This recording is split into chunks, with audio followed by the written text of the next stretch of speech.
Hey everyone, नमस्ते। तो आज ना हम लोग डेथ ऑफ अ पार्टनर का एक कंप्लीट क्वेश्चन करेंगे जिससे हमें पूरे चैप्टर की अंडरस्टैंडिंग हो जाए। अगर आप चैनल पे नए हैं please make sure to hit the subscribe button and press the bell icon. So let's start. एक पूरा फुल फ्लेजेड क्वेश्चन करेंगे हम डेथ का, और इसके बाद पूरी क्लैरिटी मिल जाएगी पूरे चैप्टर में कि हमें डेथ ऑफ अ पार्टनर में कैसे कैसे क्वेश्चन सॉल्व करना है। तो स्टार्ट करते हैं। A, B, C are partners and sharing profits and losses in the ratio of 3:2:1, and their balance sheet as on 31st March 2024 stood as under। तीन partners थे A, B and C। Profit sharing ratio इनका क्या था? 3:2:1। इसके बाद आपको इनकी balance sheet दी हुई है। बैलेंस शीट के बाद आपको कुछ कुछ इन्फॉर्मेशन दी हुई है जो कि मेन है, इसको पढ़ते हैं। A died on 1 July 2024। ठीक है, आपको बैलेंस शीट बेटा कब की दी है? 31 मार्च 2024 की। 2024 31 मार्च की बैलेंस शीट दी है। और ए की डेथ हो गई। तीन पार्टनर्स थे ए, बी, सी। ए की डेथ कब हो गई? 1 जुलाई, विच मीन्स अप्रैल, मई, जून। 3 महीने के और भी कुछ कुछ रिकॉर्ड्स हुए होंगे जो अभी मेंशन नहीं हुए हैं, तो हमें उसी का ट्रीटमेंट करना है मोस्टली। ए की डेथ हो गई 1 जुलाई को।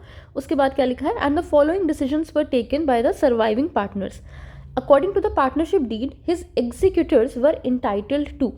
अब देखिए, इसके पहले ना हमने रिटायरमेंट ऑफ अ पार्टनर किया था।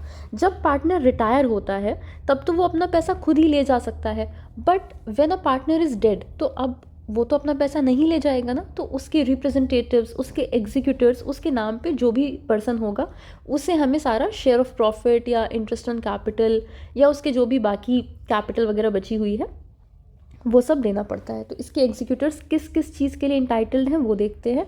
सबसे पहले क्या लिखा है? द डिसीज्ड मतलब जिसकी डेथ हो चुकी है, the deceased partner's capital and interest thereon at 6% per annum up to the date of death. ठीक है, सबसे पहले तो उसने जितनी कैपिटल लगाई है बिजनेस में, अब तो वो कैपिटल ले जाएगा क्योंकि अब तो उसकी डेथ हो चुकी है, तो उसके जो भी घर वाले होंगे वो उसकी पूरी कैपिटल ले जाएंगे।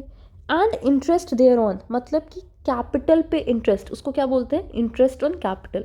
तो उसकी कैपिटल पे जो भी इंटरेस्ट बना होगा वो मिलेगा उसे 6% पे up to the date of death. Death के डेट तक मतलब 3 महीने का हम अलग से निकाल लेंगे। नेक्स्ट पॉइंट में क्या बोल रहा है? His share of profit for the period he was alive based on the figure of 31 मार्च 2024। अब 31 मार्च 2024 तक का तो हमने रिकॉर्ड्स बना रखे थे, लेकिन जुलाई में उसकी डेथ हुई। 3 महीने में बीच में फर्म ने जो भी प्रॉफिट अर्न किए होंगे उसमें से ए का जो हिस्सा होगा वो उसके रिप्रेजेंटेटिव्स को मिल जाएगा। वेल एंड गुड, ठीक है। थर्ड पॉइंट देखते हैं। थर्ड पॉइंट में क्या बोल रहा है? Goodwill according to his share of profit. Goodwill हमने निकालना सीखा हुआ है, एडमिशन में भी, रिटायरमेंट में भी, सेम वैसे ही इसमें भी निकालना है। और फोर्थ पॉइंट क्या है? Assets were to be revalued. Revaluation के लिए हमें दिया हुआ है कि बिल्डिंग 80,000 की हो जाएगी, स्टॉक 30,000 का हो जाएगा, and provision for bad debts at the rate of 10%। हमें क्या बनाना है? Revaluation account, partners capital account and a balance sheet as on 1 July 2024। ठीक है, क्वेश्चन स्टार्ट करते हैं। एक बार मैं इसको ऐसे फॉर्म में कर देती हूँ। आपको अगर ना स्क्रीनशॉट लेना है क्वेश्चन का तो आप स्क्रीनशॉट ले सकते हैं। ये लीजिए। चलिए, तो हम रीवैल्यूएशन बनाने से स्टार्ट करते हैं क्वेश्चन।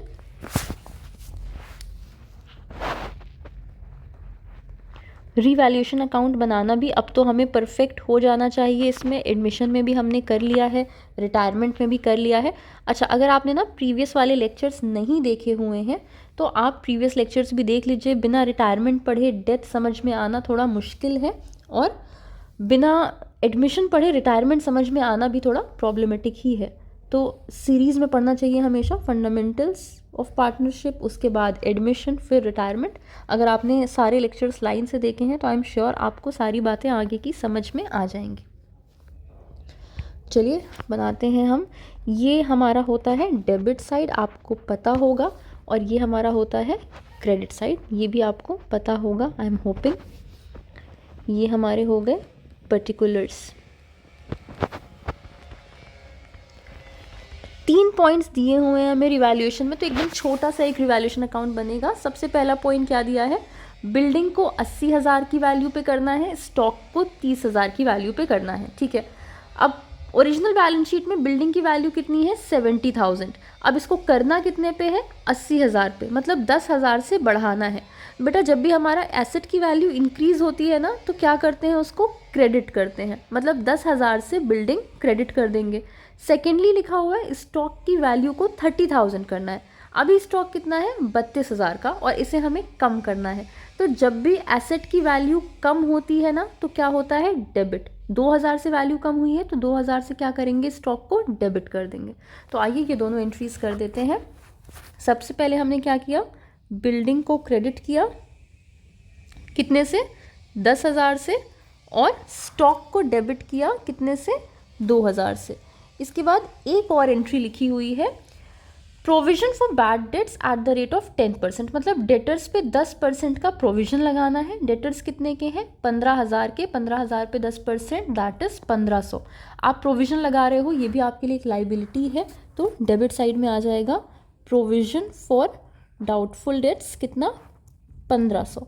जाहिर सी बात है क्रेडिट साइड ज़्यादा हमें दिख रहा है कितना 10,000, इसको आप दोनों साइड लिख दीजिए। और डेबिट साइड को बैलेंस करने के लिए हम यहाँ पे बैलेंसिंग फिगर लिख लेंगे कितना 6,500, जो कि हो गया हमारा प्रॉफिट। टू प्रॉफिट ट्रांसफर्ड, किसको किसको प्रॉफिट ट्रांसफर होगा, ए बी सी। मैंने याद है बताया था रिटायरमेंट के टाइम कि ओल्ड बैलेंस शीट से जो भी चीज़ें होती है ना ओल्ड पार्टनर्स में ओल्ड रेशियो में बांट देते हैं। इनका ओल्ड रेशियो कितना है 3:2:1। तो अब कुछ नहीं 6,500 को 3:2:1 के रेशियो में बांटना है। तो अब इसको कैलकुलेट कर लीजिए, 6,500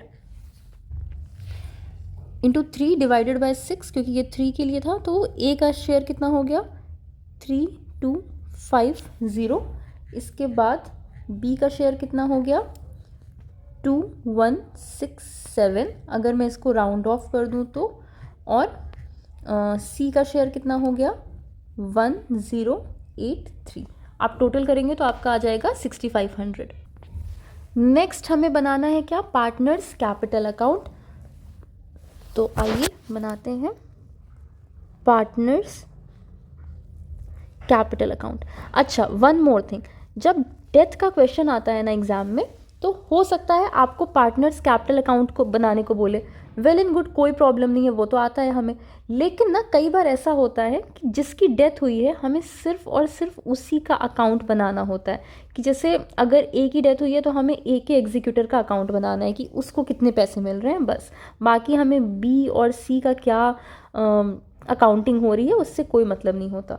तो हम ये थोड़ा ध्यान रखेंगे कि क्वेश्चन एक बार अच्छे से पढ़ लीजिएगा कि क्वेश्चन में पूछ क्या रहा है, ऐसा ना हो कि वो पूछ कुछ रहा है और हमने सब कुछ ही बना दिया।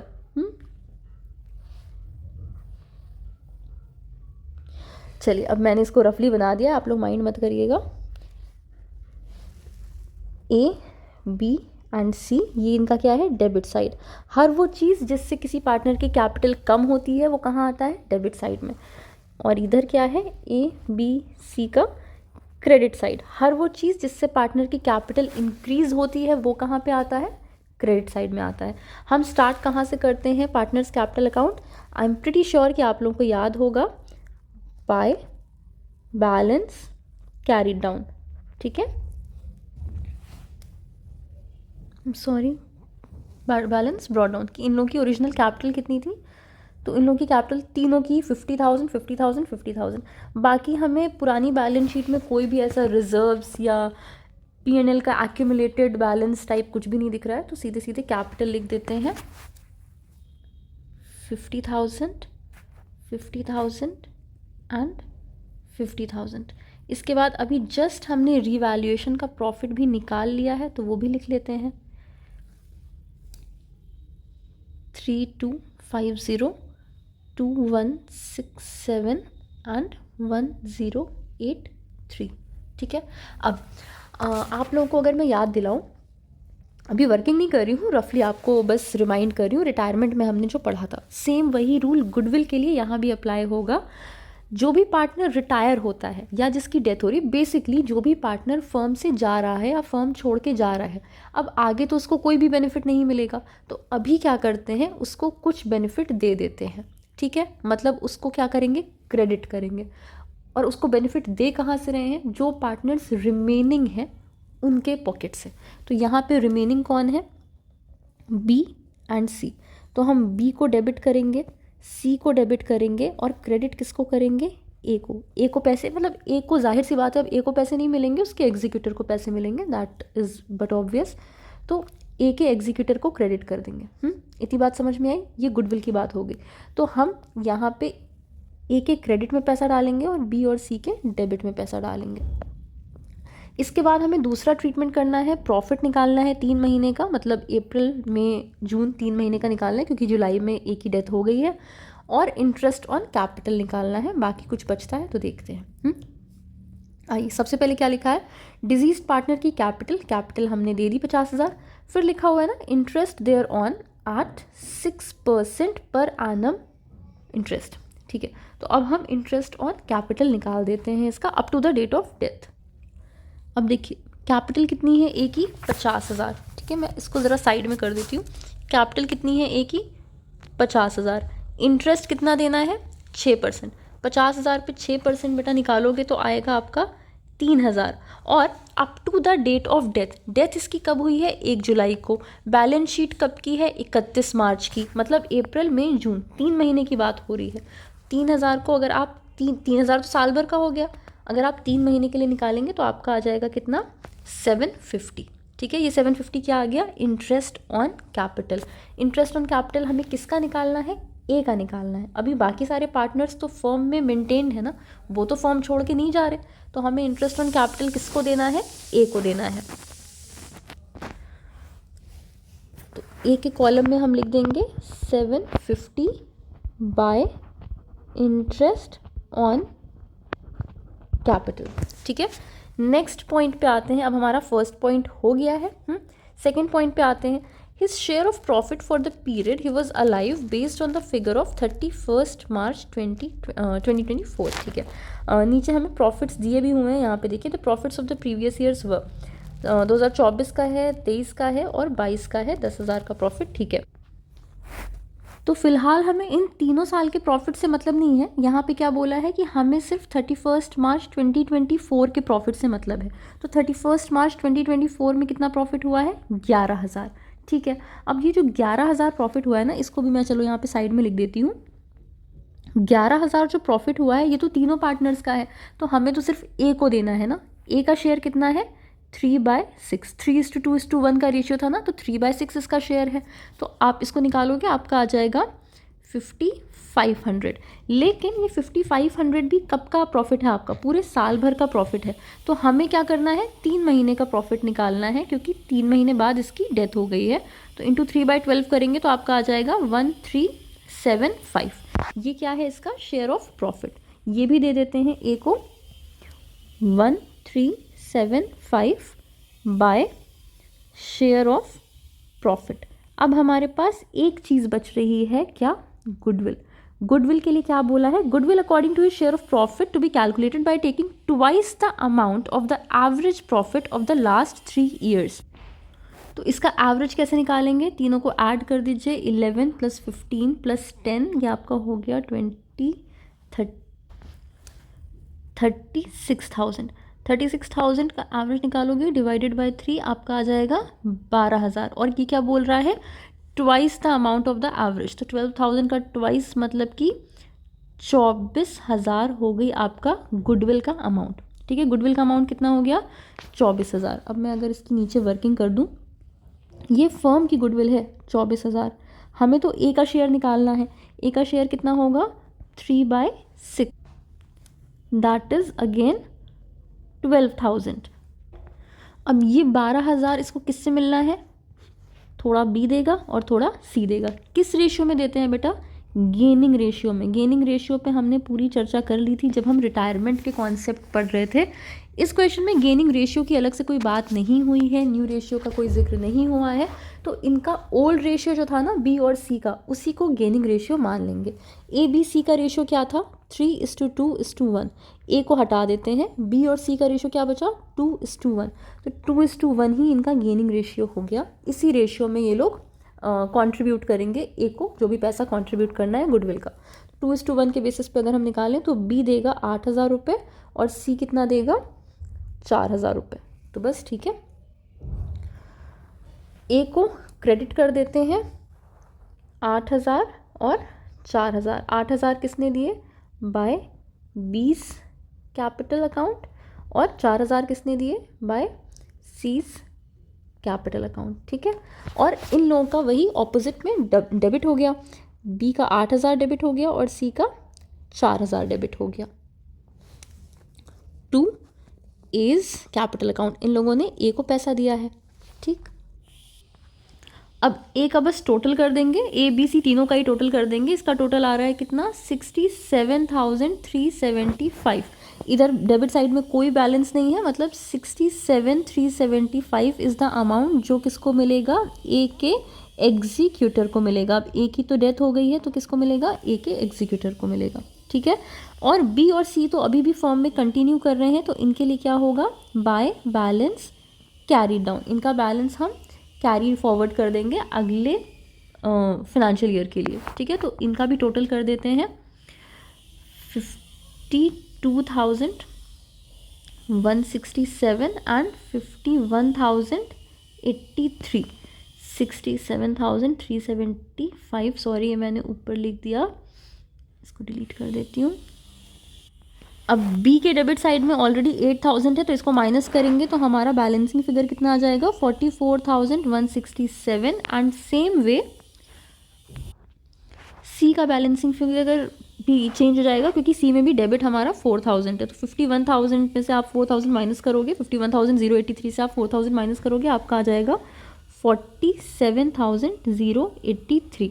ये बन गया हमारा partners capital account. Next finally we are suppose to make the balance sheet, जो हमें नई बैलेंस शीट बनानी है। अब बैलेंस शीट किसकी बनेगी बी और सी की, क्योंकि ए तो अब पार्टनरशिप में रहा ही नहीं। तो बस जल्दी से हम लोग बैलेंस शीट बनाते हैं और उसके साथ साथ हमारा ये क्वेश्चन ख़त्म हो जाएगा। आई होप आपको अभी तक ये समझ में आ रहा होगा। अगर कहीं भी कोई प्रॉब्लम है, किसी भी पॉइंट में कोई पॉइंट मिस हुआ है, नहीं समझ में आ रहा है, तो आप मुझे कमेंट कर दीजिएगा, मैं आपको कमेंट में उसका आंसर कर दूँगी। ठीक है, इधर हमारा लाइबिलिटी साइड है, इधर एसेट साइड है एंड योर अमाउंट। बिल्डिंग 80,000 की हो गई थी रिवैल्यूएशन के बाद, सीधे सीधे लिख देते हैं। स्टॉक्स हो गए थे कितने के 30,000 के, 32,000 के थे, 30,000 के हो गए थे।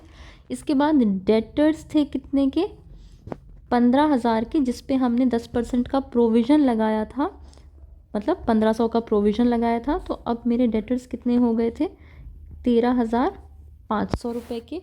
यहाँ पे मैं कैपिटल अकाउंट की बात करूँ तो कैपिटल अब ए की तो है नहीं, बी की कैपिटल है और सी की कैपिटल है। कितनी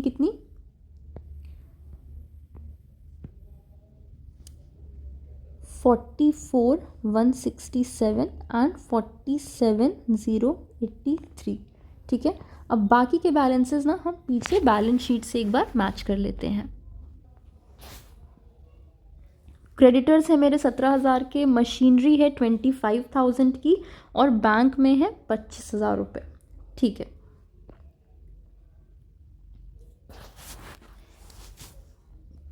क्रेडिटर्स 17,000।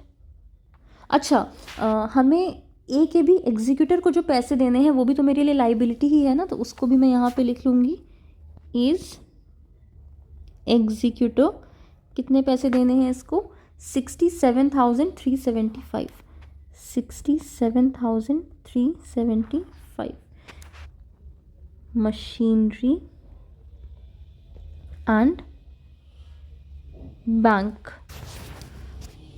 बोथ 25,000। मशीनरी भी 25,000 थी, बैंक भी 25,000 था। अब एक चीज़ और बची है हमारी, जो ना हमने ये एक्स्ट्रा पैसा दिया था, इसका अभी हमने कोई रिकॉर्ड नहीं लिखा है। इंटरेस्ट ऑन कैपिटल और शेयर ऑफ प्रॉफिट, ये पैसा हमने अभी सिर्फ ए को दिया है। देखो बैलेंसिंग हम कब करते हैं फाइनल, जब मेरा ईयर एंड हो जाता है, बट ए के एग्जीक्यूटर को तो पैसा अभी ही देना था। अभी तो बस 3 महीने ही हुए थे ना बैलेंस शीट बनाए पिछली वाली, तो हमने बी और सी को तो पैसा दिया नहीं। तो इस पैसे को फिलहाल हम क्या करते हैं P&L सस्पेंस में डाल देते हैं। तो 1375 प्लस 750 दैट इज़ 2125 मतलब कि आपका 2125 रुपये जो हुए ना, ये चले जाएंगे आपके पीएल सस्पेंस में, पीएल सस्पेंस।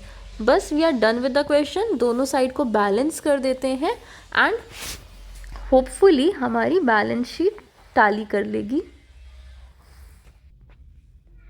तो मेरा बैलेंस शीट का टोटल कितना हो गया, 1,75,625, 1,75,625। ओके, सॉरी ये 25,000 है, 2,25,000 नहीं है, ठीक है, 25,000 है। हाँ ठीक है, आई होप आपको ये क्वेश्चन समझ में आ गया होगा। सिंपल सा क्वेश्चन था, एक बार आप लोग चाहिए तो पूरा इसका मैंने स्क्रीनशॉट दिया था, आप लोग आंसर का भी स्क्रीनशॉट ले सकते हैं। ये लीजिए, ये है आपका revaluation account. Revaluation account I am sure आपको कोई डाउट नहीं होगा। ये है पार्टनर्स कैपिटल अकाउंट, इसका भी स्क्रीनशॉट ले लीजिए and this is your final balance sheet. So that was about death of a partner. I hope आपको इस चैप्टर में कोई प्रॉब्लम नहीं होगी। अगर कोई प्रॉब्लम है तो आप कमेंट करके बता सकते हैं। अगर लेक्चर पसंद आया हो then please give this video a thumbs up and subscribe to my channel.